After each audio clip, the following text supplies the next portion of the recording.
আসসালামু আলাইকুম রহমতুল্লাহি বারকাত। বিসমিল্লাহ আলহামদুলিল্লাহ সালাতু ওয়াসসালামু আলা রাসূলিল্লাহ ওয়া বাদ। সম্মানিত মুসলিম ভাই ও বোনেরা, আমাদের দেশে এবং বিদেশেও কোনো কোনো জায়গায় এই প্রচলন রয়েছে যে মাইয়িতকে যখন কবরে রাখা হয়, ওই কবরে রাখার সময় আজান দেওয়া হয় এবং একামত দেওয়া হয়।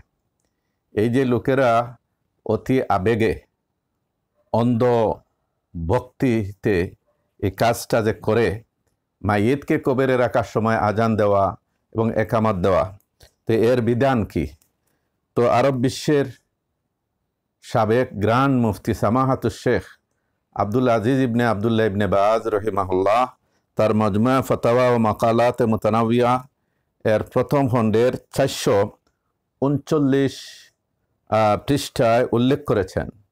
প্রশ্নই আছে এই মর্মে যে মা হুকমুল আজান ওয়াল ইকামা ফি কবরিল মাইয়িত ইনদা ওয়াদইহি ফিহি, যে মাইয়িতকে যখন কবরে রাখা হয় তখন আজান একামত দেওয়ার বিধান কি? তো এই ব্যাপারে আমাদের জানা দরকার। যেহেতু এই প্রশ্ন ওনাকে করা হয়েছে, এর মানে হলো পৃথিবীর বিভিন্ন দেশে বিভিন্ন অঞ্চলে এই প্রচলনটা রয়েছে। তো তিনি বলছেন, লা রাইবা আন্না যালিকা বিদআতুন মা আনজালাল্লাহু বিহা মিন সুলতান। কোনো সন্দেহ নাই, এই ব্যাপারে কোনো সন্দেহ নাই, এটা বেদাত এবং তার সমর্থনে আল্লাহ তাআলা কোনো দলিল প্রমাণ নাজিল করেননি, অর্থাৎ কুরআন হাদিসে এর কোনো ভিত্তি নাই।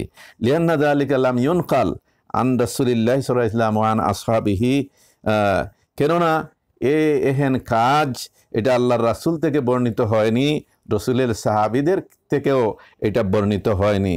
ওয়াল খায়রু কুল্লুহু ফি ইত্তিবাহিম ওয়া সুলুকি সাবিলিহিম, আর সকল কল্যাণ ভালাই রয়েছে তাদের রসুল এবং সাহাবায়ে কেরামের অনুসরণের মধ্যে এবং তাদের পথে চলার মধ্যে। আল্লাহ রাব্বুল আলামিন কুরআনুল কারীমে বলেছেন, আস-সাবিকুনাল আউয়ালুন মিনাল মুহাজিরিন ওয়াল আনসার ওয়াল্লাযিনা তাবাউহুম বিইহসান রাদিয়াল্লাহু আনহুম ওয়া রাদু আনহু। পূর্ববর্তী প্রথম শ্রেণীর মুহাজির এবং আনসার সাহাবী আর যারা সুন্দরভাবে তাদের অনুসরণ করে, আল্লাহ তাআলা তাদের প্রতি সন্তুষ্ট, তারাও আল্লাহর প্রতি সন্তুষ্ট। অতএব আমরা তাদের জীবনে আমরা এই জিনিসটা পাইনি। তো এই আয়াতটি হলো সূরা আত-তাওবা আয়াত নম্বর 100। আদিকে রসুল করিম সাল্লাল্লাহু আলাইহি ওয়াসাল্লাম তার হাদিসে বলেছেন, মান আহদাসা ফি আমরিনা হাযা মা লাইসা মিনহু ফাহুয়া রাদ।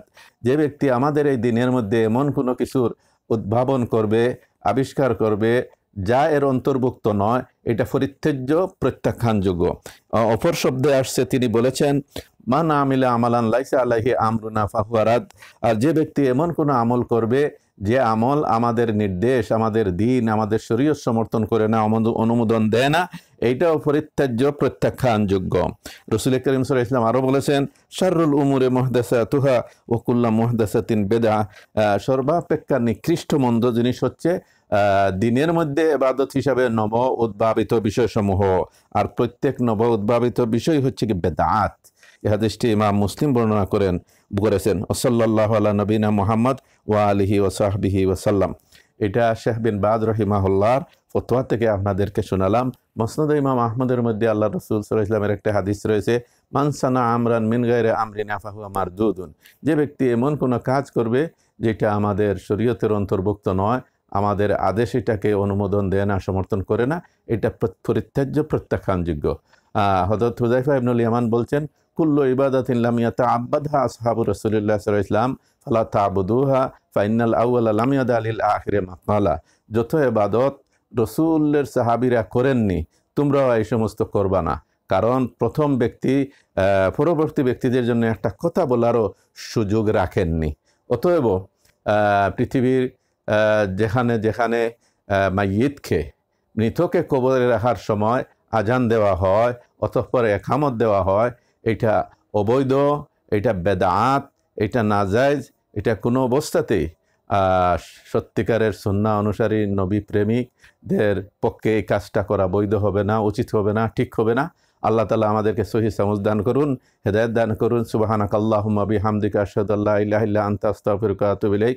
আসসালামু আলাইকুম ওয়া রাহমাতুল্লাহি ওয়া বারাকাতুহু।